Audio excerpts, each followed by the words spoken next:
ભાજપના ધારાસભ્ય પર યુવકને થપ્પડ મારવાનો આરોપ લાગ્યો અને પછી યુથ કોંગ્રેસે માંડ્યો મોરચો।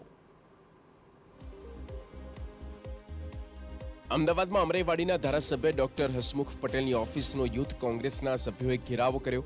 ભાજપના ધારાસભ્યોનો ઘેરાવ કરવામાં આવ્યો અને હોબાળો મચાવ્યો। યુથ કોંગ્રેસના કાર્યકરોએ એનઆરઆઈ યુવકને થપ્પડ મારવાના મામલે ન્યાયની માંગ કરવામાં આવી છે અને વિરોધ પ્રદર્શન કરવામાં આવ્યું। આશરે 50 જેટલા કાર્યકરોની અટકાયત કરાઈ। પોલીસ સાથે ઘર્ષણ પણ થયું। ધારાસભ્ય દાદાગીરી કરી હોવાનો યુથ કોંગ્રેસનો દાવો છે અને જો ન્યાય નહીં મળે તો ઉગ્ર આંદોલન કરવાની ચીમકી ઉચ્ચારી છે। એના કાર્યાલયનો ઘેરાવ કરવામાં આવ્યો છે। આગામી દિવસોમાં જો એ યુવાનને ન્યાય નહીં મળે તો યુથ કોંગ્રેસ દ્વારા જ્વલંત આંદોલન આપવામાં આવશે। એના ઘરનો ઘેરાવ પણ કરવામાં આવશે। ન્યાય નહીં મળે ત્યાં સુધી આંદોલન ચાલુ રાખવામાં આવશે।